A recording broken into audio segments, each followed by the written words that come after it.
Bom dia, queridas irmãs, queridos irmãos em Jesus. Sejam todos muito bem-vindos essa manhã de domingo para juntos comungarmos do mesmo ideal, que é de alcançarmos os ensinamentos do Cristo e vivenciarmos esses ensinamentos. A doutrina espírita está aí para nos esclarecer, trazer à luz tudo aquilo que o Cristo nos deixou há 2000 anos atrás. E é com esse sentimento que nós iniciamos essa nossa reunião fraterna doutrinária, também o encontro das crianças e jovens que estão reunidos no edifício contíguo a esse,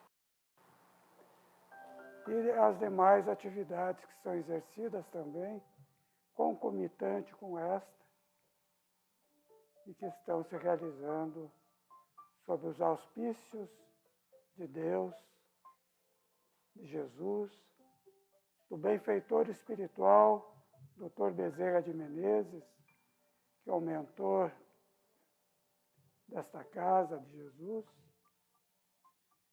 e dos espíritos amigos, daqueles nossos guias pessoais, que sempre estão conosco, nos ajudando, nos auxiliando a transitarmos por este mundo, percorrendo os caminhos que cada um escolheu ou que está escolhendo nesse momento. Que Jesus seja conosco e Ele está entre nós. Abramos os corações, os nossos espíritos, para recebermos as vibrações amantíssimas que o Cristo de Nazaré nos envia. Que essas bênçãos possam fazer com que cada um de nós possa, nesse momento, sentir a harmonia, a paz, a elevação da fé, dos bons sentimentos. Sentimentos esses que nos fazem virmos até aqui, para, neste domingo, que a fraternidade nos abraça.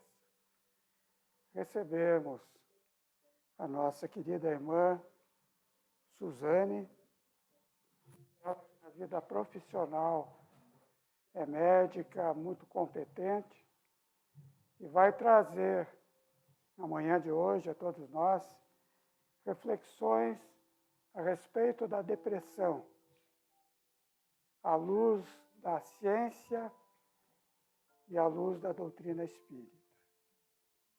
Então, nós recebemos com muito carinho a nossa irmã Suzane, rogando aos abençoados ceareiros espirituais da luz que a estejam nesse instante intuindo para que a sua palavra traga a todos nós reflexões bastante importantes para as nossas vidas.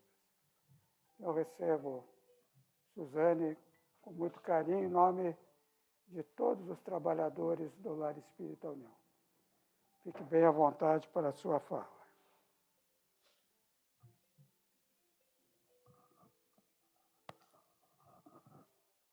Bom dia a cada um de vocês. Bom dia aos amigos e irmãos encarnados e desencarnados, pois nós não estamos sós. Nós já vimos aqui as outras apresentações que nós sempre temos algum espírito do nosso lado e nunca estamos sós, né? Então, nessa casa, com essa atração maravilhosa de bons espíritos agindo, existe uma egrégora muito grande que se forma. Por isso que eu gosto de dizer que essa casa não tem paredes, não tem chão, não tem teto, porque ela apenas é uma separação física de um mundo que não existe fisicamente. Somos todos nós espíritos e encarnamos esse corpo por enquanto. Verdadeiros são os outros irmãos desencarnados que nos acompanham hoje.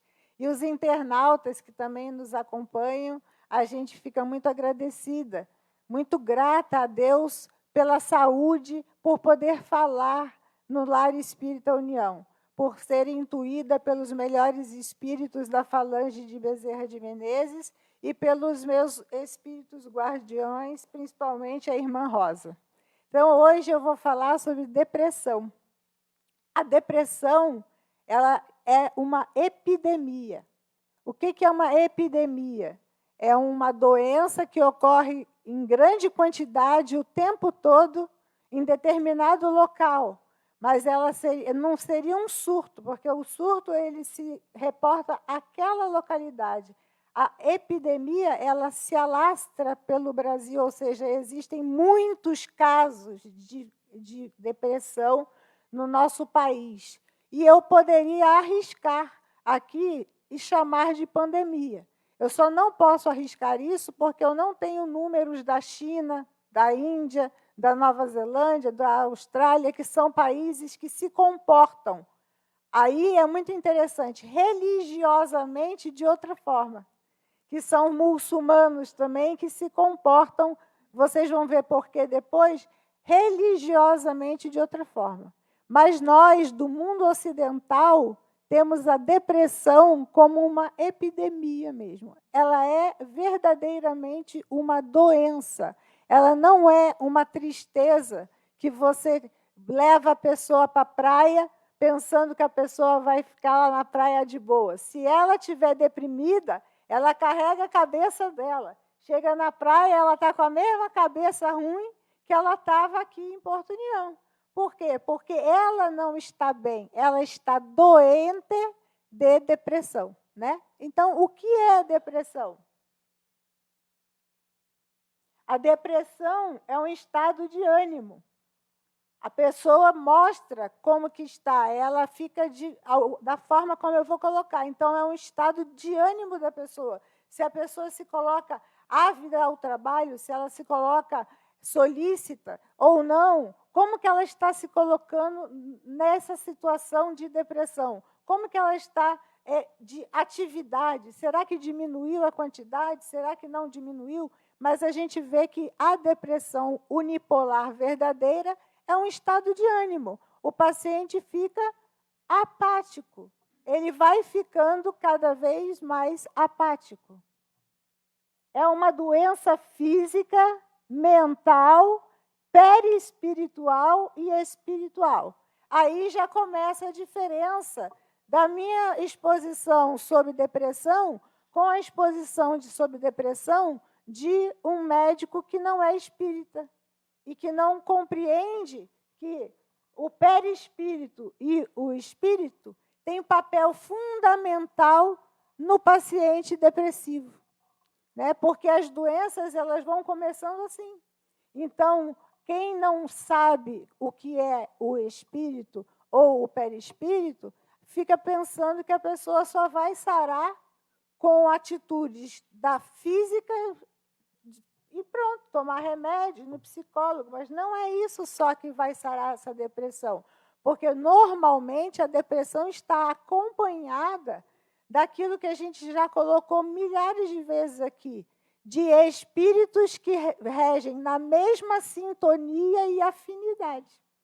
Então, você vai ficando triste, vai ficando amuada, os espíritos que estão na mesma sintonia do rádio, na mesma afinidade daquela pessoa, vão se grudando àquela pessoa que está ali quieta, acamada, doente. Por quê? Porque a gente atrai os espíritos conforme a nossa sintonia e afinidade. Deve ser encarada com seriedade. Por quê? Porque pacientes de depressão severa se suicidam. Ficam loucos e se suicidam. Nós precisamos entender que a depressão não é porque a pessoa quer ficar triste, porque a pessoa não quer comer, porque ela decidiu que não come. Não, ela foi adoecendo, bioquimicamente falando, neuroquimicamente falando, com a atividade equivocada da serotonina, dos mediadores químicos que eu vou botar a seguir, ela vai adoecendo. E aí, nesse adoecer, vão se agregando alterações no seu corpo espiritual e no seu espírito também. Afinal de contas, ela é um espírito encarnado. Então, tem que ter seriedade, porque a depressão não levada a sério leva a caquexia, ou seja, ficar muito magra, leva a pessoa a ter alucinação, leva a pessoa a ter surtos, sair da casinha, ficar com outras doenças mentais, como esquizofrenia e tudo, e bipolaridade também. E a outra coisa, leva, como eu disse, a pior decisão que a pessoa poderia ter, e é o suicídio. Só que ela tem noção aqui, na fase que ela ficar de apatia, noção do que ela está fazendo, se suicidando, daí não tem noção, porque ela está muito doente do ponto de vista emocional, perispiritual, espiritual, mental e físico, que se um espírito conseguir subjugá-la, se um espírito conseguir fazer a obsessão conjunta à doença, à depressão, e subjugá-la, ela pode, inclusive, se suicidar. Então, a gente tem que estar atento a quadros depressivos. Tá? Deve ser seu tratamento psicológico, psiquiátrico e religioso. Por que eu botei religioso?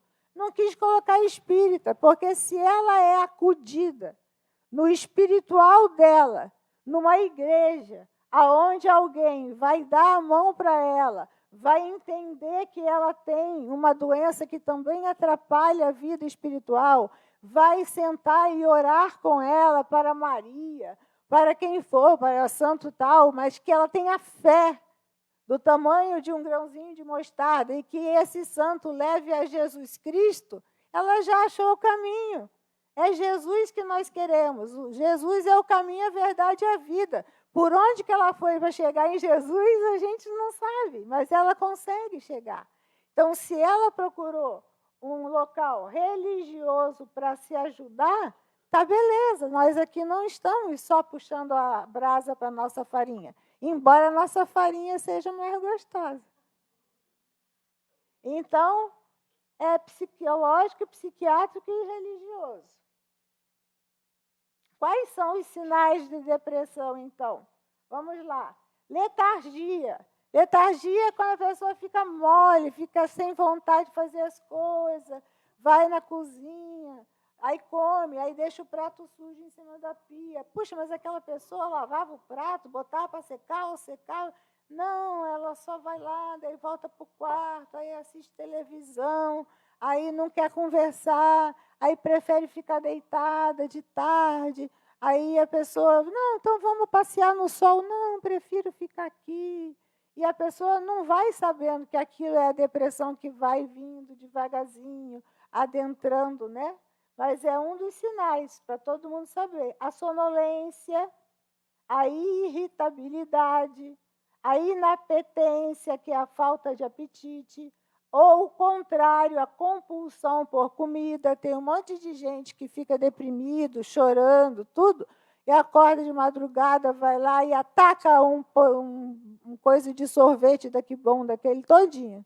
Ou então come um monte de chocolate, ou então come um monte de coisa que fora de hora, e tem compulsão por comida, e está prostrado, aumentando de peso cada vez mais, por quê? Porque não está se olhando, não está se querendo, não tem autoestima, e só vai ganhando peso, mas ela não se percebe. Se alguém não ajudar, a pessoa não percebe que está fazendo aquilo porque está deprimida.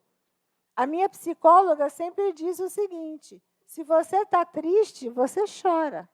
Se você está com raiva, você pode até ficar bravo. Você está bravo. Agora, se você ficar com raiva e for comer, não pode, porque só quem está com fome é que vai comer. Então, os sentimentos ficam diferentes. Então, quem está com raiva não pode comer. Quem está triste não é para comer. Ué. Quem quer pegar o vizinho pelo pescoço não pode comer. Ele tem que ou ir lá resolver o problema com o vizinho, mas aí ele vem, come.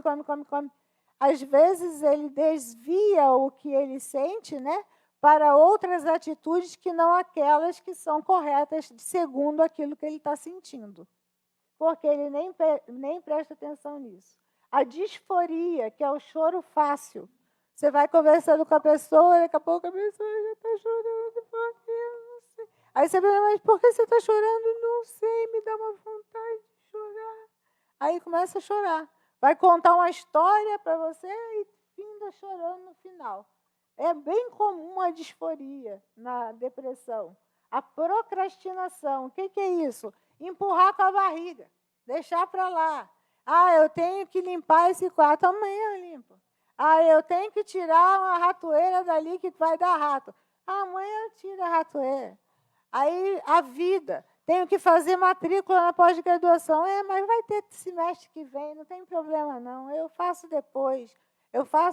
E vai deixando a vida para fazer depois. Então, quem está deprimido, normalmente tem esse sinal de procrastinação, que é de empurrar as coisas que são corretas com a barriga.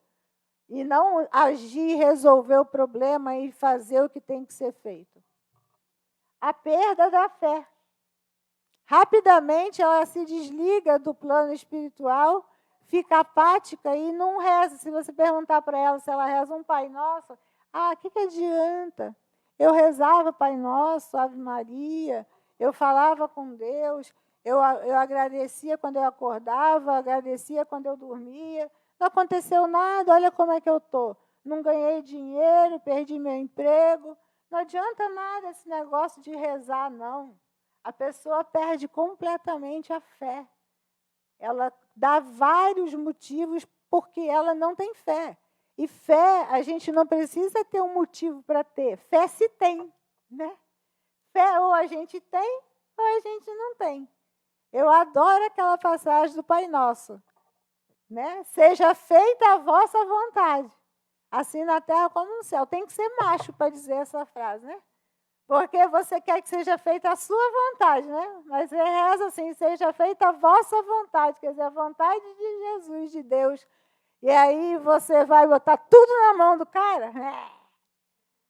E quem tem fé, quem perdeu a fé, você acha que ela vai apostar tudo? Eu digo, pode rezar o Pai Nosso que vai resolver seu problema. Mas ela não vai apostar tudo, né, ali, seja feita a vossa vontade. Ela quer que seja feita a vontade dela, né? Até porque ela nem sabe mais, ela já está perdendo a fé. O emagrecimento por falta de comida mesmo. A hipofonia é que o depressivo, ele fala baixinho. Ele vai falando cada vez mais baixinho, porque ele nem gosta de ouvir a voz dele. Aí ele sofre de hipofonia. Insônia. Mas você não disse que tem sonolência? Sim, ele inverte o horário de dormir. Dorme o dia inteiro, ou se bate na cama o dia inteiro, dormindo um pedacinho. Quando é a hora de dormir de noite, fica sem dormir, fica delirando, fica andando pela casa, fica comendo, fica deitado na cama, sem fazer nada e não consegue pegar no sono. Então, inverte o horário de dormir. Aí tem sensação de cansaço crônico. Por quê? Porque já está tudo ruim. Ele já não está comendo bem, já está emagrecendo, já está dormindo mal. Aí tem sensação de cansaço crônico. E aí vem a perseverança de pensamentos ruins, porque fica só rodando na cabeça, a gente chama de looping, né? De pensamentos ruins, só pensando aquilo, só pensando aquilo, só pensando coisa ruim, e aquilo vai fazendo looping na mente da pessoa, e isso gera uma aura, um modelo energético no perispírito altamente deletério, que é esse looping do pensamento. Ideação suicida, aparece aí, então, puxa vida, estou sozinha, não presto para nada, não sei o quê, vou me suicidar, né? Aí pode ter a lembrança de se suicidar E aí é óbvio, nesse momento, que a pessoa está perdidinhazinha, perde, então, o hábito de orar. Então, ela precisa de ajuda, né? A gente precisa orar. Orar não é só a gente falar com Deus, né? A gente tem que escutar Ele falar com a gente, né? Então, a gente ora, a gente medita depois. Para quê? Porque tudo vai vir com intuição na nossa consciência, para que nós possamos colocar tudo em ordem, devidamente colocado, depois da prece. A prece é eficaz, muito eficaz, desde que a gente ore, fale com Deus, mas aguarde a resposta dele. Tem um filme que diz isso, para você meditar, e aí você fala todas as preces que você quer, e depois você tem um momento de 15 minutos pós-prece de silêncio e meditação para ouvir Deus falar. Quer dizer, Deus fala por meio da nossa consciência. Aquilo que a gente rezou na prece, às vezes a resposta já vem nesse nível de consciência que a gente tem depois de orar. Então, quando está deprimido, perdeu o hábito de orar, isso aqui já é uma coisa que deve ser reparada urgentemente por a equipe que a gente vai mostrar aí para vocês. Então, o que acontece? Alterações físicas. Ele está bem magrinho, ó, na cadeirinha de roda, o vovô. Todo mundo compra whey para ele, compra Neston, compra... qual é o nome daquele troço? Não sei o que lá, de A a Z, compra o diabo a 4, mas ele está no asilo, ninguém visita ele, mas chega lá, fralda, Neston, suplemento, e ninguém sabe que o vô não consegue mais nem engolir o suplemento ali, porque ele deixa na portaria as coisas, né? A pessoa que cuida, deixa na portaria, levam lá para dentro, e o vozinho, ó, padecendo de alguma doença consuntiva, está com câncer, negativo, está com depressão mesmo, o vozinho está com depressão. Por quê? Porque ele chegou a ter alterações físicas, de ficar magrinho.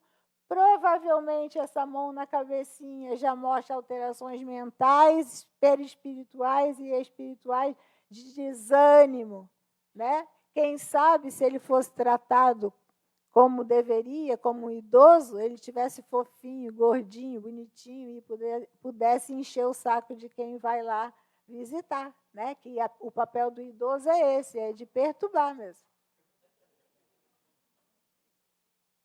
Então, aqui é a parte física, né? A parte física, que vai alterar. Ele não come mais um prato assim, nem bebe leite, ele está tratado assim. Então, vai ocorrer problema físico.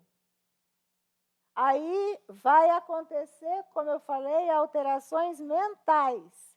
E aí vai começar a precisar de profissional médico que vai prescrever remédio. É muito importante isso.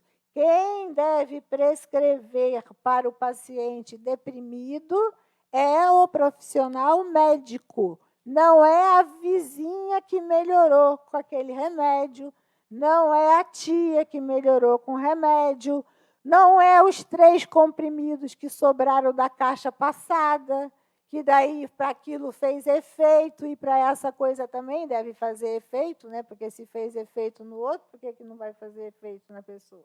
Então, tem muito médico tratando depressão, muita vizinha, muita amiga do peito, eu vou fazer você melhorar, vou te dar Rivotril até você ficar boa. Aliás, tem 2 coisas que devia ter na caixa d'água de Porto União, né? Era Rivotril e paroxetina. Daí está todo mundo bem. É isso aí, a galera compra a rodo isso. É impressionante, é um santo remédio. Mas não é. Pior é que não é. Esses remédios, eles são escolhidos de acordo com o tipo de depressão que a pessoa está tendo, de acordo com a pessoa, com a mulher, o homem, o tamanho, o peso, o que está acontecendo, se é uma depressão unipolar, bipolar, se é uma depressão grave, se é uma depressão com ideia suicida, se é uma depressão que você tem que usar tricíclicos, várias coisas tem para você prescrever o comprimido de um paciente deprimido. Então, não prescrevam remédio controlado por caridade. Você não está sendo caridoso, você está sendo assassino. Não faça isso, porque não vai dar certo, porque essas pessoas precisam de continuidade no tratamento, de pelo menos 3 a 6 meses, no mínimo, com remédio e vendo psiquiatra a cada mês, para acertar a dose adequada do remédio, para poder funcionar do mesmo jeito. Então, não é 3 comprimidos disso, 5 gotas de Rivotril que vai resolver o problema dessa pessoa. Então, deixe para o médico. Pelo menos isso, deixe para o médico. Eu sei que a medicarada está fogo, mas pelo menos isso deixe para o médico. Então, outra coisa que é muito importante, o psicólogo. O psicólogo é extremamente importante. É com quem você tem que chegar lá e desabafar o caramba 4 dias. Você tem que confiar e você tem que colocar, e eu já disse essa expressão aqui, o seu navio negreiro todinho para a pessoa saber. Vocês sabem o que é navio negreiro? Navio negreiro eram os navios que carregavam os escravos no porão. Ficavam tudo empilhado. Chegava no Brasil, via quem estava vivo, via quem estava morto, aquele troço estava fedendo para caramba, porque é um monte de homem empilhado para poder chegar aqui no Brasil. E aí eu sempre brinco que tudo que está muito guardado na gente, que é ruim, que não presta, que está quase morrendo, que jogaram de qualquer jeito, é no navio negreiro da gente. Então, a psicóloga precisa saber, inclusive, o seu navio negreiro. O que é o navio negreiro da gente? Eu fiz um aborto, eu tinha 15 anos. Hoje em dia eu não posso nem pensar nisso, me dá até um arrepio. Mas hoje você tem 50, você sabe que é errado. Mas você fez aos 15 anos. Você quer contar isso para a psicóloga? É possível que você esteja agoniada por causa disso. E aí você quer contar. Eu fiz um aborto quando eu tinha 15 anos. Talvez isso faça parte do seu navio negreiro, uma coisa que você nunca contou para ninguém, nem para si mesmo você não quer contar, mas faz parte da terapia para você limpar a sua vida toda, ajeitar a sua vida toda da melhor forma possível. A partir do presente, onde você se perdoa, pede perdão e segue em frente. Você se perdoa, pede perdão e segue em frente. Essa é a orientação de Jesus. Quando Jesus disse para não jogar pedra na moça lá que tinha cometido adultério, o que ele falou?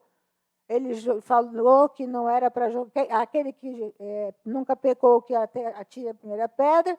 Os escribas foram saindo dali, ele chegou para ela e falou assim: perdoados estão os teus pecados, vá e não peques mais. Né?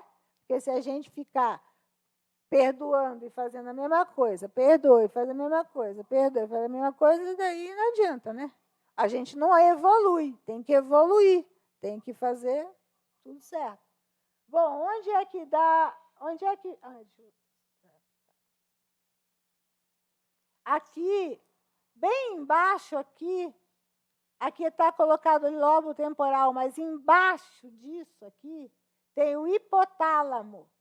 O hipotálamo é uma localização do cérebro onde são realizadas a liberação das enzimas, enzimas que são vasoativas referentes ao nosso humor.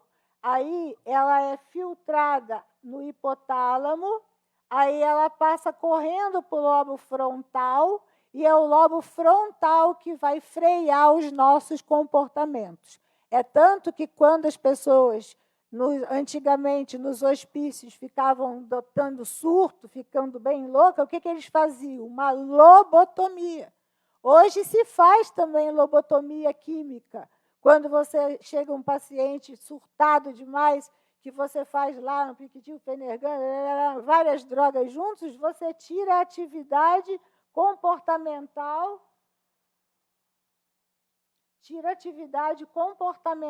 no lobo frontal.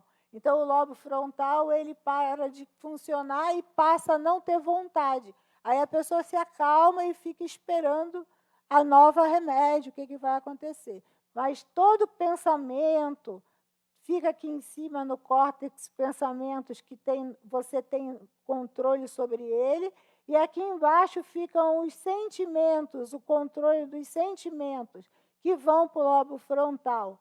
E muito mais para nós, espíritas, na frente do lobo frontal, entre os dois lobos, a gente vai ter quem? A glândula pineal, que é a glândula, para nós, ativa, que ativa rapidamente os nossos sentimentos e que tem papel fundamental no nosso humor, né?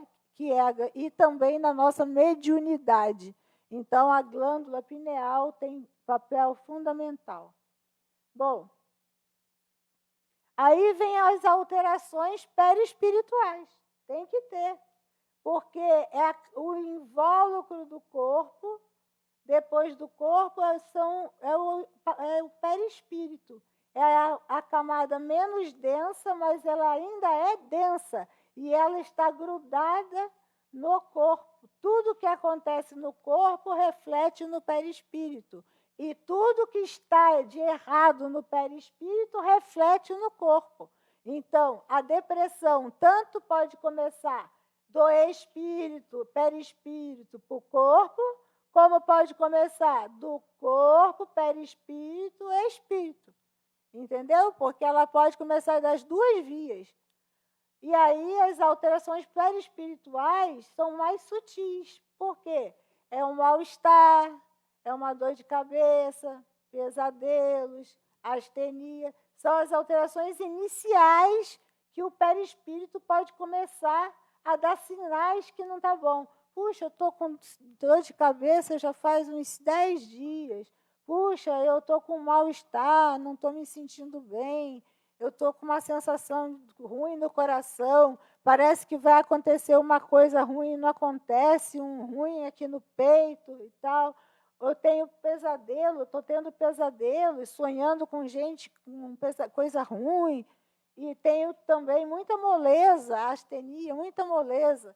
Muitas vezes você pode estar começando a ter alterações só perispirituais e ainda não afetou o seu espírito. Mas, se você for um tomador de conta do seu perispírito, que é o orai e vigiai, você vai notar que seu perispírito está diferente.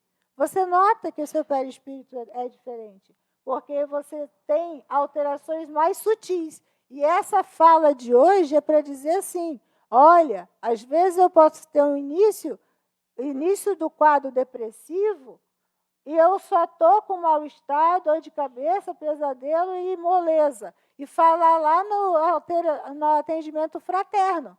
Ai, faz 3 semanas que eu estou mole, Cris. Eu estou tendo pesadelo com a minha mãe que morreu. Estou com dor de cabeça, estou com mal-estar. Aí, o que você vai fazer? O que nós temos que fazer? Mas encaminhar para avaliar, medicamente falando, o que está acontecendo com essa pessoa. Que pode ser um início de quadro depressivo, e aí ela está só com as alterações ainda sutis do perispírito.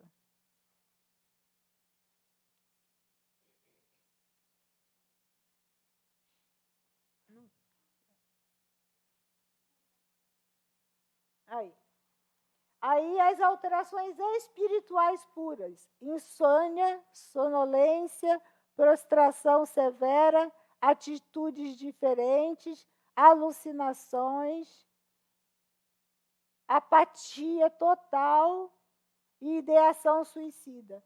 Isso quando só o espírito está completamente fora de sintonia. Já tem insônia, sonolência, prostração, já não quer fazer nada, atitude diferente, você é uma pessoa tranquila, de repente você fica agressivo, falando palavrão e tudo. alucinações, começa a ver coisa que você não via antes, né? Apatia total, fica deitado o tempo todo, e a ideação suicida. Isso são alterações espirituais sozinhas da depressão. Aí o tratamento. O tratamento veio aquela parte que eu já mostrei lá, os comprimidos, a psicóloga. A primeira parte é de comida, alimentação, que vai tendo que ver direitinho. Mas aí vem a nossa parte. A parte que o espírita pode fazer, que é puxando a brasa para a nossa sardinha.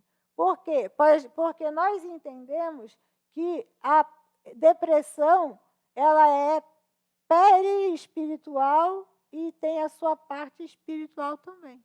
Então, sempre que a gente tiver um quadro depressivo, nós teremos alterações também no nosso perispírito e no nosso espírito. A gente pode adoecer espírito, perispírito e corpo, e pode adoecer corpo, perispírito e espírito, que é mais fácil, é mais comum. Adoecer primeiro o corpo, aí o perispírito já fica alterado, vibrando de forma diferente. Outros espíritos podem participar disso, fazendo então a obsessão, piorando a situação desse espírito. E aí a parte espiritual, que a gente já viu que está comprometida. E aí qual é a chave? Evangelho, leituras edificantes, evangelho, que é a nossa parte, a água fluidificada, vir ao lar espírita sempre com a água fluidificada, levar para casa, ler o evangelho no lar, ler o livro edificante e receber o passe magnético espiritual. E se tiver doente em casa, é avisar o lar espírita, ele faz irradiação para as pessoas que precisam. E se houver possibilidade, juntam-se 3 médiuns e vão até a casa fazer o passe na casa da pessoa. A questão é acreditar. A pessoa que está doente de depressão, ela precisa pelo menos querer tomar o passe, querer receber o passe, para ela estar receptiva às bênçãos que vão ser dadas a ela. Porque não adianta nada dar um passe na parede. Não vai acontecer nada com a parede. Agora, se eu der um passo para uma pessoa receptiva, aí vai ter os seus efeitos lentamente, vai sendo corrigido. Corrigido o quê? Corrigido o perispírito, vai adequando o perispírito na região que está atrapalhada, vai bebendo água fluidificada porque crê que aquela água foi colocada lá para melhorar aquela situação. Então, vai beber água fluidificada para aquela pessoa, aquela água é para aquela pessoa, porque contém ali os medicamentos espirituais necessários àquela pessoa. E a leitura edificante do Evangelho e a leitura de livros edificantes, isso ajuda muito, muito, muito. Seguido do remédio correto, indo ao médico corretamente, tudo certinho, comendo devagarzinho, falando com a pessoa, sendo sincero com a psicóloga, sincero com o psiquiatra, sincero no lar espírita, no atendimento fraterno, para receber todo esse manancial que o lar espírita, que o espiritismo tem para acolher os pacientes com depressão. Então, o que a gente tem que fazer? Tentar diagnosticar logo no início, lá no atendimento fraterno, para que o tratamento seja logo eficaz. Porque, às vezes, se você identifica lá no atendimento fraterno já só aquelas mais sutis, dor de cabeça, mal-estar, né?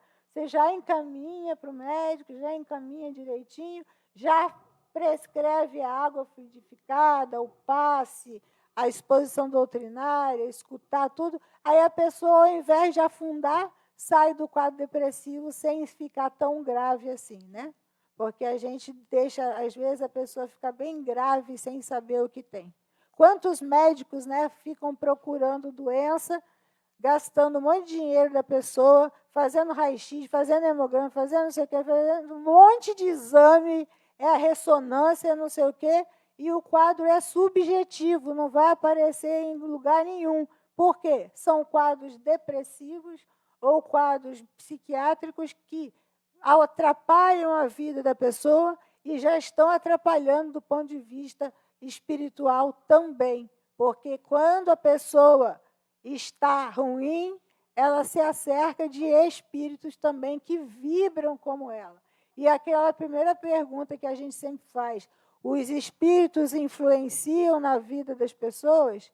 Aí qual é a resposta do livro dos Espíritos? Muito mais do que vocês imaginam. Muitas vezes são eles que vos dirigem. Então, a gente tem que ficar esperto quando vê um quadro assim, para que os espíritos que dirijam essa pessoa sejam do bem, para que ela continue se tratando e que tudo dê certo para ela. Tá certo? Muito obrigada por terem me ouvido, por terem a paciência de ouvir. Eu desejo um excelente domingo a todos, que estejamos todos com Deus. Obrigada.